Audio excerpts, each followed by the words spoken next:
Well, my first memory ever, I guess. I must have been about 3.5 years old because my mother was pregnant with my younger brother-to-be, and I remember her telling me to put my hand on her stomach, and she said, "This is going to be your baby brother." First thing I ever remember. And as far as being a true Vermonter, I was living where Axel Blomberg is now, just up the street from the general store in West Rupert. And I never considered myself a real Vermonter, because we always joke about this.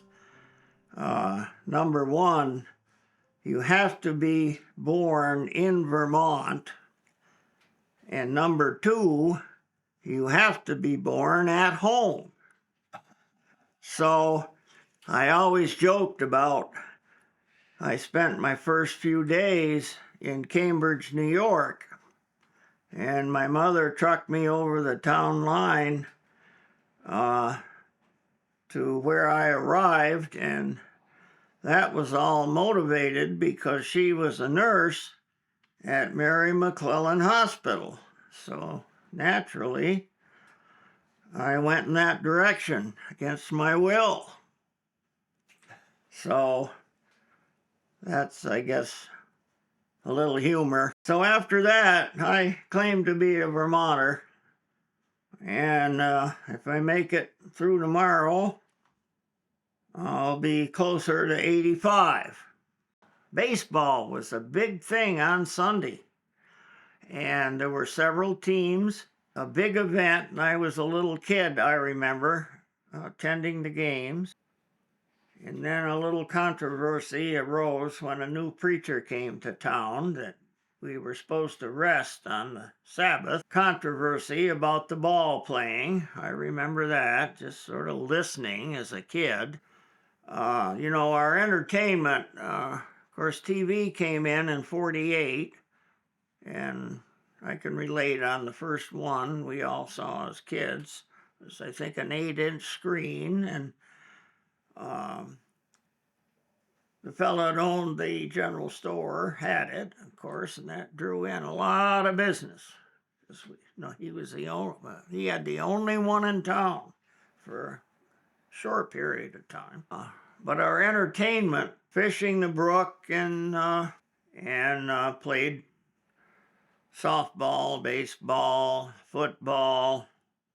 A 3-speed bike was a big deal when the first kid got it. I guess now they have 20 speeds or 100 on it. Yep, we rode our bikes all over. Well, I regret I never had the one-room school experience, and I will relate why. My parents felt I would get a better education in a New York State school, so I never went to school with all the other kids I really grew up with. And Rupert didn't even have kindergarten, I don't think, until the early 70s. I remember it was on the school ballot. I remember our clerk referred to kindergarten as a babysitting service for little kids, and made your taxes go up. At that time, there were outhouses being used here. They did not have flush toilets when I went to Salem, and they had flush toilets. They had a music teacher. They had a gym teacher and a health nurse that was there all day. I can understand, looking back, where they felt strongly about that, and then I'm always reminded that Rupert produced a lot of valedictorians at Salem. Bragging a little bit, I also raised 2 prom queens, 2 daughters that were just a year apart in school, and I was a very proud papa on that one. School buses were blue. That was before the New York law said they would be yellow. And I remember bringing that up to people today, and they just couldn't believe it was a blue bus you went to school on. When I moved back here in 71, town meeting was the biggest event of the year. We voted all the articles from the floor. One of the vivid ones, I probably went earlier as a kid, but I went when my family was very young. My youngest son was on my wife's lap, and the two girls were toddlers, and it was held over what is now the library and historical society. Oh, we only had 3 selectmen for quite, that was a big change and a controversial one, whether to have 3 selectmen or 5. It was all change, of course, and we know Vermonters don't like to change. Gordon Young was a newcomer, and he brought things like zoning to Rupert, which was initially rejected by more than half the voters.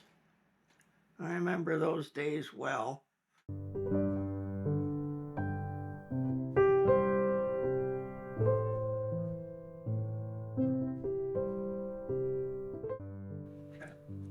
So, a buddy of mine, we sort of made it a project to see how many people remember as kids, which would be in the 40s, late 40s, ship milk in Rupert. And we definitely agreed it was in the 50s. Over 50 farms shipped milk in probably the late 40s. Today, there are 2. They brought the milk in on cans, okay, and it was shipped out on the railroad. So a farm way up in Kent Hollow, which might be, 5 miles away, they would bring the milk cans down on a wagon, and a lot of them still had horses then, no tractors. And they'd bring them to the railroad siding down at the mill. And as time went along, especially when they passed a law, all milk, you had to get a bulk tank to keep your milk in, and a truck came and picked it up. Well, the government, I think, subsidized it, of course, for, I don't know if you got maybe 50%. However, that put a lot of farmers out of business, and they sold their cows. Couldn't afford even the 50% of the cost. And as the years went on, you just saw the pattern. They kept dropping out. There's only about 30 now, and now, there's only 20. And I've just been amazed and a little bit off on my calculations of who might be last.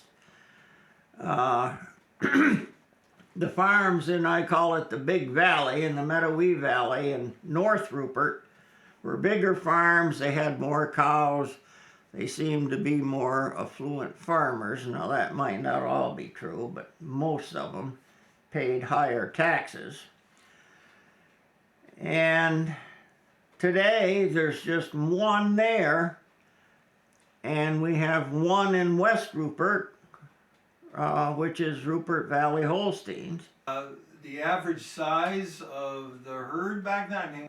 30 was a lot. I mean, there might just be a dozen.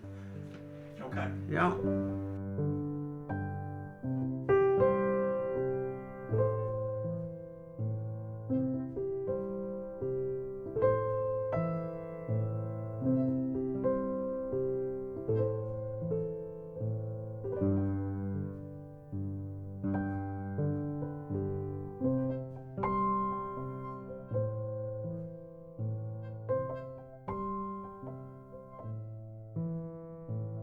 Oh, the creation of the Rupert Fire Company was a big deal, and they put on the carnival for the first time, and my father was the president, one of the first presidents, I think, of the fire company, and that's how it started. Oh, it was earlier, early 50s, 50 Wow. for sure. Well, it was so different. Even when the fire company first was organized in Rupert, it's sort of like when there was a fire, everybody went to help. And then there was a transition there where they didn't want you to help because of insurance and liability, and that was a big change. And everybody would help when there was a major fire. In fact, just up the road from where I lived on Lewis Road and raised my kids, I was there about 17 years. The Beatty farm burned twice. They rebuilt it, and by gosh, there was a fire a few years later. I thought that was so tragic. Regattas is now Porter's. It was right in there. And then there were more than one Beatty farms. They were all relatives. And then the farm across from Lewis Road, which now was the Euchre farm was Euchre. And I remember Kate rented or left her horse there or something. That was a Beatty farm. A forest fire. If you helped on the help put out the fire, you got paid. And it was like volunteer. Everybody went to volunteer, but the fire warden had the authority. I think we got paid, I don't know if it was a couple dollars an hour or something. I've been right on top of about every mountain that exists here in 6 square miles and beyond, either surveying or logging or looking for shale.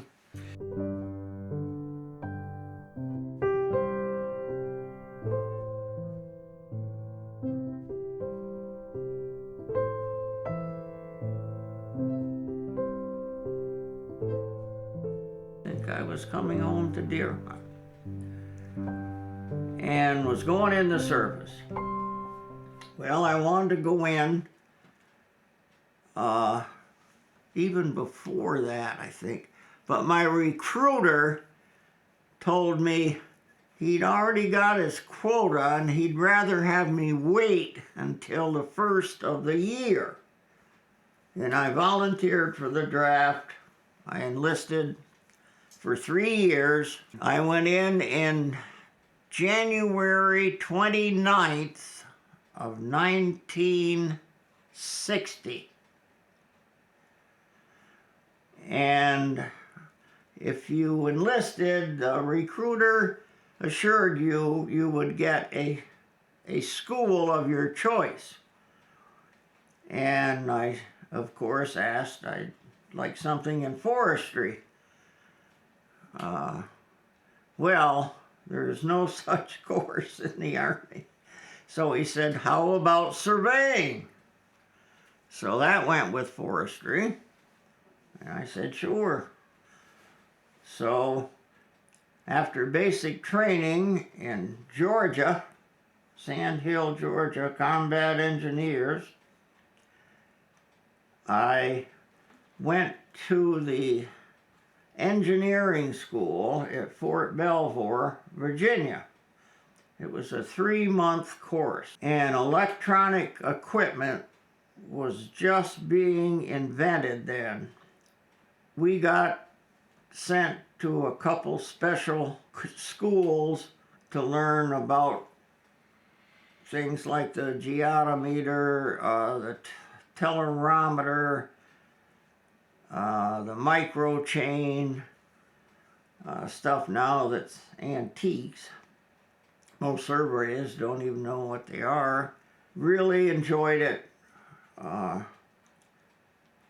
got more knowledge in those 3 months than I did 2 years in the junior college. Our orders were to Wheelus Air Force Base in North Africa, in the country of Libya. Not having a clue what we were going to be doing, really, except it was going to be surveying. My parents didn't technically know where the hell I was, but they did because I'd write home, you know. I was actually only 18 months, Ed, and then I went civil service. I was with USGS, that's U.S. Geological Survey, Topographic Division, Atlantic Region. And I did work on the topo maps. Oh, I lived in Alabama and Georgia. I'll tell you a story, and I've told this to a few people. My 3 guys working for me now, you got to picture these 3 guys. One was a lay Baptist minister, 45. One was a farmer, probably went to 4th grade. Big guy, 250, just a big man. And then we were encouraged to hire any handicaps, so then I hired a kid that had polio and had a limp. Anyway, I happened to go in this little store and I compare it with Sherman's store, Ed. I'll swear to God. So we go in to get lunch and old timers sitting in the store. Just picture Sherman's. So one of my help says, this guy's from Vermont. I'd laugh. Oh. And one of the guys, old guy, sits there like I am. He looks at me in the eye and he says, "We don't tolerate Yankees." Well, I thought, well, how am I going to react to this? Got to use psychology, right? I said, we're more prejudiced than that in Vermont. I said, we don't tolerate out-of-staters. Just like that, looked at me in the eye. The next thing you know, we were buddies. Oh, you make maple syrup up there, don't you? And we visited on. You know, the point is, just really good people down deep, you know.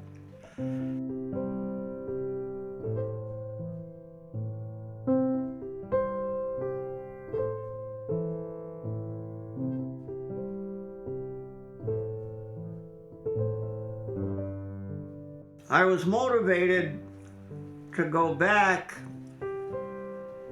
to the University of Vermont and get a Bachelor of Science degree.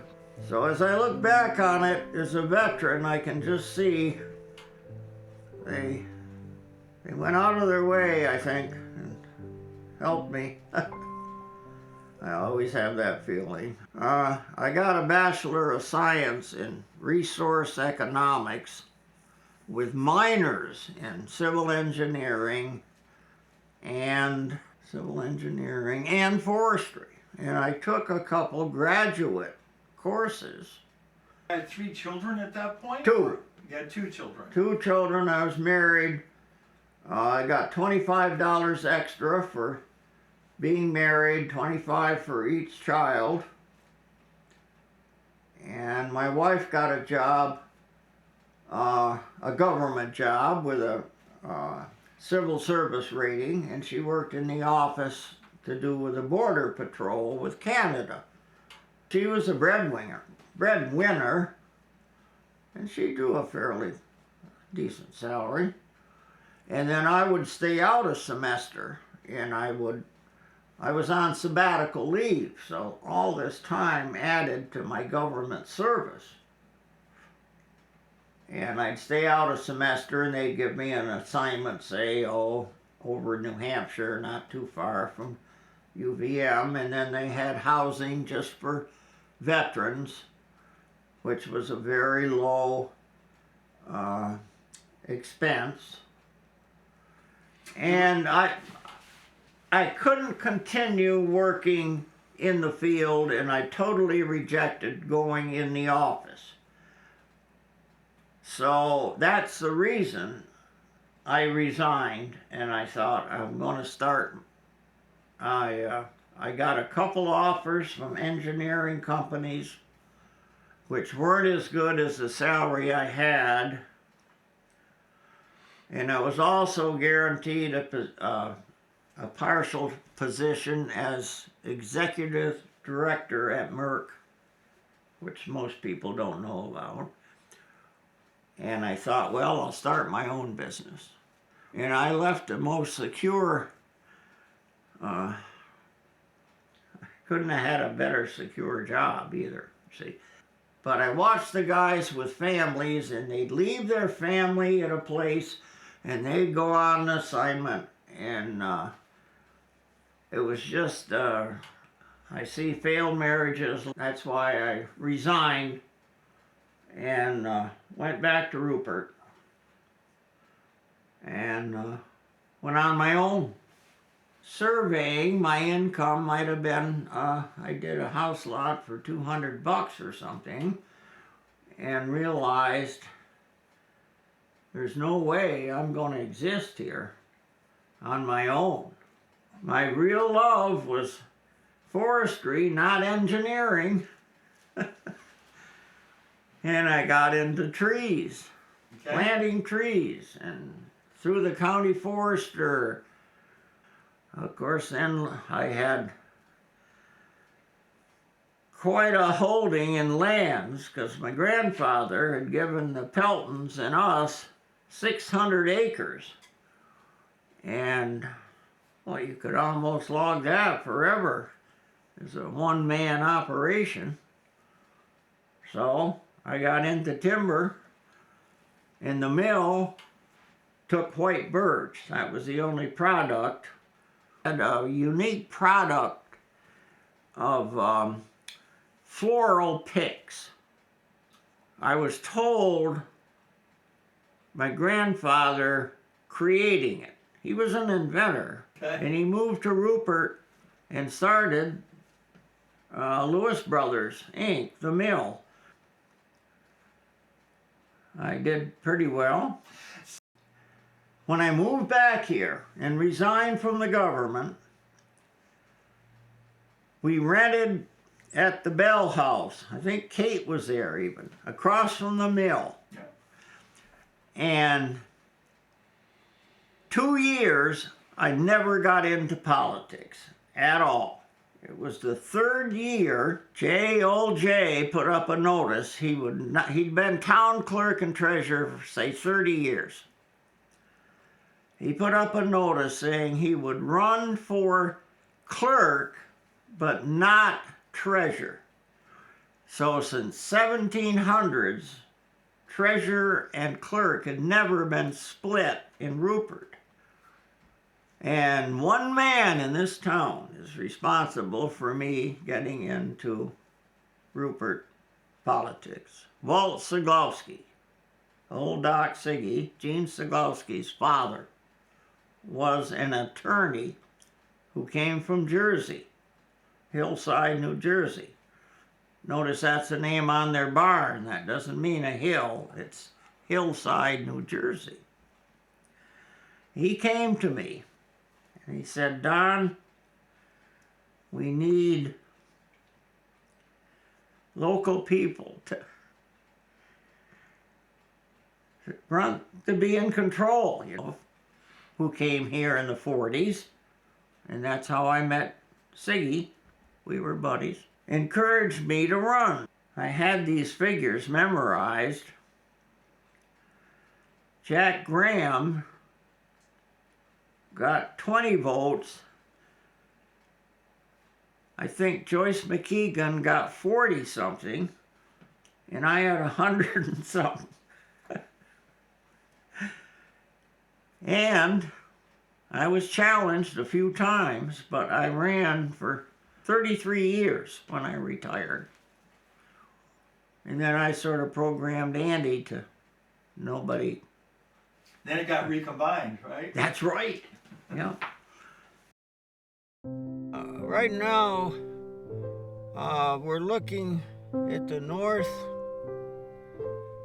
corner of my 10 acres that was a small portion of the 600 acres my grandfather owned when he moved to Rupert here from Berlin, New York.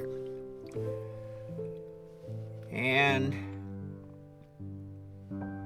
there was a farmhouse I remember sleeping in when I was about 5 years old, which I pointed out the cellar hole. Pines here, I think you notice the yellow ribbon, not on the old oak tree, but on the red pine.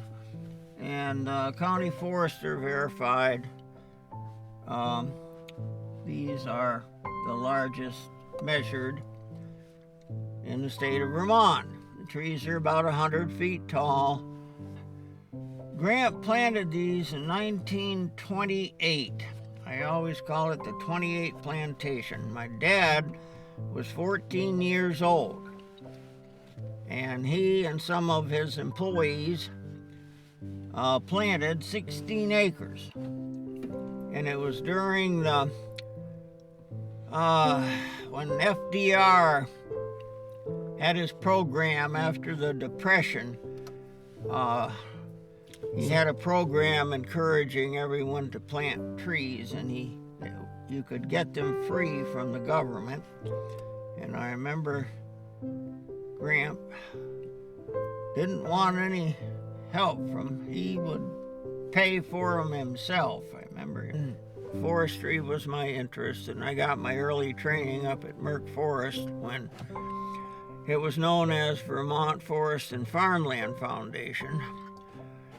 And then when Mr. Merck died, they changed the name to Merck Memorial Forest. And the forester up there was our former Congressman William H. Meyer. Oh, this is a good story my aunt told me. When the farmhouse was lived in back in the middle 1800s, she told me this story that a elderly woman who owned property where we look through the notch here between these two mountains, she said when a horse and wagon appeared from her window right up there in the meadow, she would put a pie, the woman here would put a pie in the oven when she saw the horse and wagon appear right over there Down the road. And by the time the team of horses made it up here to visit, the pie was ready to be served from the oven.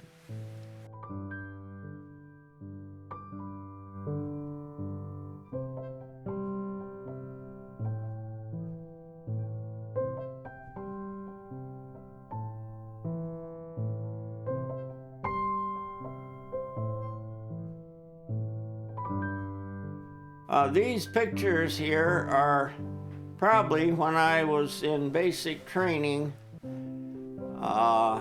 in Fort Benning, Georgia, combat engineers. And my daughter is on the other side, and she was in the Vermont National Air Guard for 7 years.